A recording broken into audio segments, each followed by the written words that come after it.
What's good, everybody? Welcome back to the channel. Welcome back to another video, man. So today we are reacting to, I call him K. I reacted to a couple of his videos because I don't know how to pronounce his name, you know what I mean, but it means in a nutshell. Of course you know that. But today, his video, we are reacting to who is responsible for climate change. And when I see stuff like this, bro, it make me like realize, like, nigga, if somebody, like, I don't know, bro. I don't know if y'all ever seen the Truman Story, how the dude, like, was literally living in his bubble, and it was his, like, everyday life was the same. Everything every day was the exact same. Everything everybody said was the same, even though we don't see that shit. But I'm just saying, like, it just made me realize, like, wait, are we living in, like, who knows, bro? Who knows? The people been saying the government control the weather. People been saying the Kurzgesagt control the weather.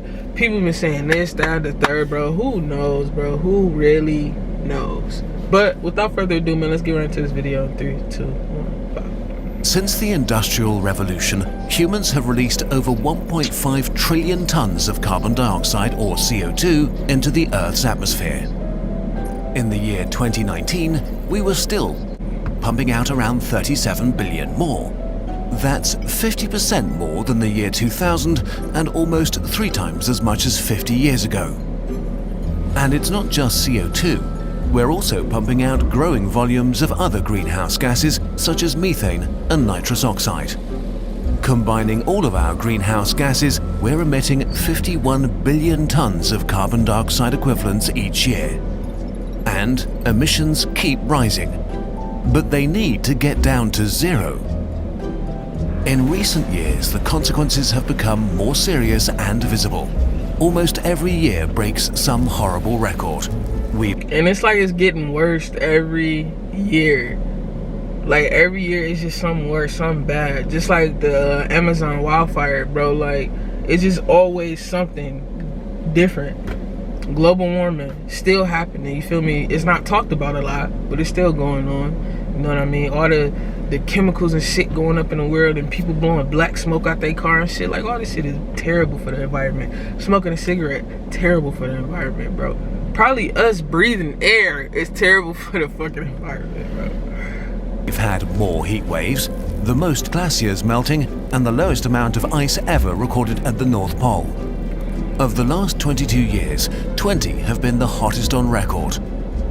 The only way to limit this rapid climate change is to decrease our collective emissions quickly. But although all countries agree on this goal in principle, they do not agree who is responsible or who should bear the heaviest load. The developed countries point at their own efforts to reduce emissions and the fact that the large developing countries on the rise, especially China, are currently releasing much more CO2. That's why I want to get an electric car, bro. So I really don't have to spend money on gas and, you know, just all that chemicals. I want to get an electric car so I can just be, you know, be a part of a change, you feel me, instead of being part of the problem. I'm not saying it's a problem, you know what I mean, because a lot of people have gas vehicles that, you know what I'm saying, so it will only be right to just, but who knows, man, who fucking knows, bro. On the other hand, developing countries argue that emissions by the West are lifestyle emissions, while for developing countries, they are survival emissions. Others call rich countries hypocrites that got rich by polluting without restraint and now expect others not to industrialize and stay poor. So, who is responsible for climate change and CO2 emissions? And regardless of the past, who needs to do the most today? In this video, we'll talk exclusively about nation-states. We'll look at the fossil fuel industry in another video. Question 1 of 3.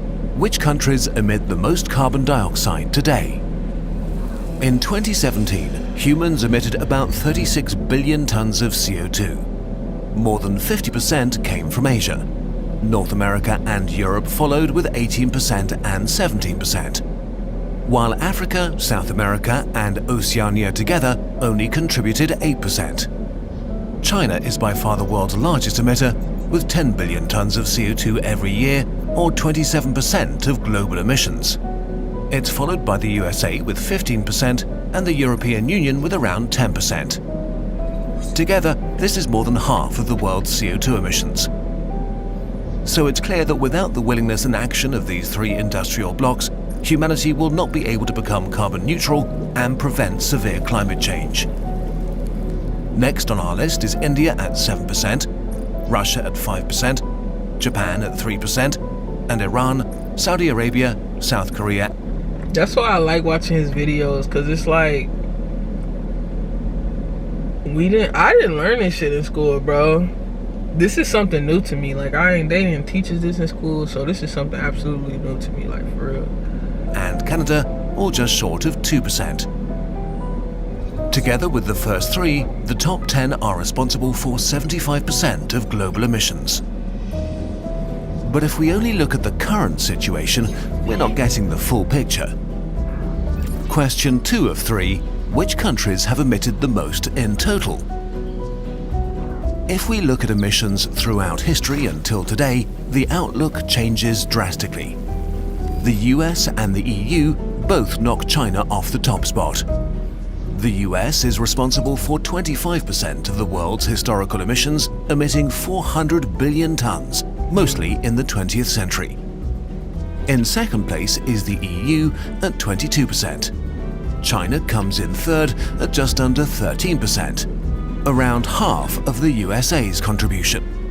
India's contribution shrinks to 3%, along with the whole of Africa and South America. The UK is responsible for 1% of annual global emissions, but takes 5%. Bro, subscribe to the channel. What are you doing? Go like right now, go subscribe, turn the notification bell on right now, bro. You're not doing anything. Do that shit right now, my G. Of the historical responsibility. Germany, producing 2% of emissions per year today, has contributed almost 6%, as much as the whole of Africa and South America combined. So the narrative that rapid climate change is really the responsibility of the developing world is hard to defend if facts matter to you. So you're telling me that the climate is controlled by what we putting in the air, bro? Holy shit. But this is still not the whole story, because focusing on countries mixes two things: population numbers and total emissions. If a country has more people in general, its emissions are of course higher. Things look very different if we look at individuals like you, dear viewer. Question 3 of 3. Which countries emit the most carbon dioxide per person? The average human is responsible for around 5 tons of CO2 each year. But averages can be misleading. The countries with the largest CO2 emissions per person are some of the world's major oil and gas producers. In 2017, Qatar had the highest emissions at a hefty 49 tons per. They chopping down trees. It's like they want to kill the environment, bro. It's like all the shit that we don't need, they giving it to us, and we not even seeing that shit. It's just like, okay, I guess it's supposed to happen. Like, no, we supposed to have more trees than we do. They keep chopping down the trees. The fucking Amazon wildfire killed so many fucking animals. That shit was sad, man. That shit hurt me, and I ain't even an animal type, but you feel me? Like, that shit hurt. Like, at the end of the day, those still were like lives that was taken, bro. Like, if that makes sense, man. I just be feeling for them niggas, for real. Like, I ain't trying to like cuss or nothing like that, but that shit really be hurting me, because like all this shit that they putting in the air is killing us. All this shit that they feeding us is killing us, and we not even noticing that shit, bro. Person, followed by Trinidad and Tobago, Kuwait, the United Arab Emirates, Brunei, Bahrain and Saudi Arabia. But those are outliers. Australians have one of the highest carbon footprints per person, 17 tons a year. That's more than triple the global average and slightly more than the average US, American and Canadian at 16 tons. The Germans do a little better at close to 10 tons, but this is still twice the global average. China may be the world's largest emitter, but it's also the world's most populous country with over 1.4 billion people, 18.5% of the world population. Per person, it's above average at 7 tons. Historically, CO2 emissions have been closely tied to a high standard of living. Wealth is one of the strongest indicators of our carbon footprint because as we move from poor to rich, we gain access to electricity, heating, air conditioning, lighting, modern cooking, cars or planes, smartphones, computers, and interact with people across the world online. Yep. The enormous rise of China's CO2 emissions is coupled with the greatest reduction of poverty in history. If we order CO2 emissions by income, we see that the richest half of countries are responsible for 86% of global emissions and the bottom half for only 14%. The average German emits more than 5 times as much as the average Indian. In just 2.3 days, the average American emits as much as the average Nigerian in a year. And not only that, the harsh reality is that it's the countries that contribute least to the problem that stand to lose the most. I'm gonna say this though, since Corona has happened and a lot of people were like, you know,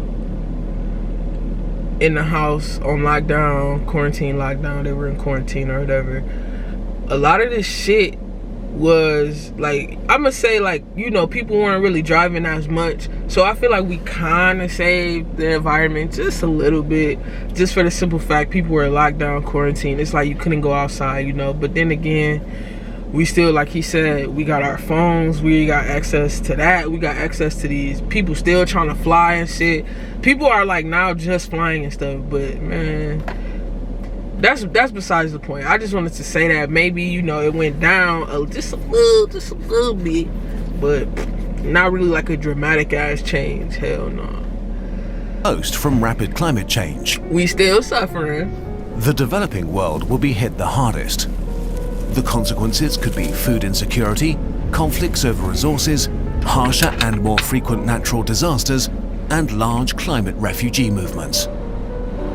Question 4 of 3.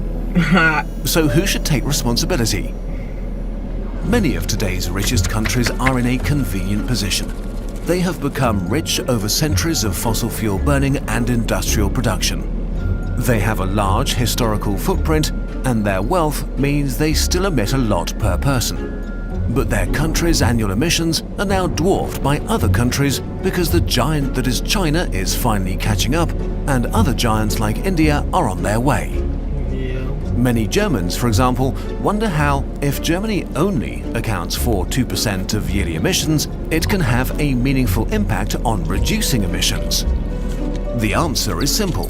For one, the richest countries have the resources, highly educated workforces and technology to develop low-cost, low-carbon solutions and spread them around the world. If we don't want poorer countries to become as fossil fuel dependent, and they get that, they charge you so much money. You know how much it is to get solar panels installed on your roof? And I understand, like, it's a great investment at the end of the day, but god damn. as we are, we need low-carbon technology to be cheap and available. Yeah. And we're getting there. The cost of renewables is falling quickly, and a variety of solutions are on the horizon for many different sectors. But it needs to happen much faster. If the rich countries of the West decide to seriously tackle rapid climate change, the rest of the world would follow, because it has no choice. That's Just true. like when the European Union enforced energy efficiency standards for technology, the rest of the world adopted them too because they wanted to be able to continue trading with the bloc. Still, this doesn't absolve others of their responsibility. China is the largest CO2 emitter today, and it's China's responsibility to grow in a way that will make it possible to transition to a zero-carbon world in time. Others acting irresponsibly yesterday is a horrible excuse for repeating the same mistakes today. Climate change is a global problem, and no country alone can fix it. Working out who's responsible is not as simple as it seems, and in a way it's a daft question, but one that has plagued international politics for decades. In the end, it's pretty simple. Everybody needs to do the best they can. And right now, we are all not doing that. But we can begin today. This video is part of a series about climate change supported. Okay, that's the end of the video, man. Hopefully y'all liked it. Hopefully y'all got some common sense out of it like I did, bro. And I appreciate him for always dropping these educational videos, because I really do be watching. I really be engaged, you feel me? But if y'all enjoyed this video, go ahead, like, comment, subscribe, man. I truly appreciate it. Catch me in my next video. Peace.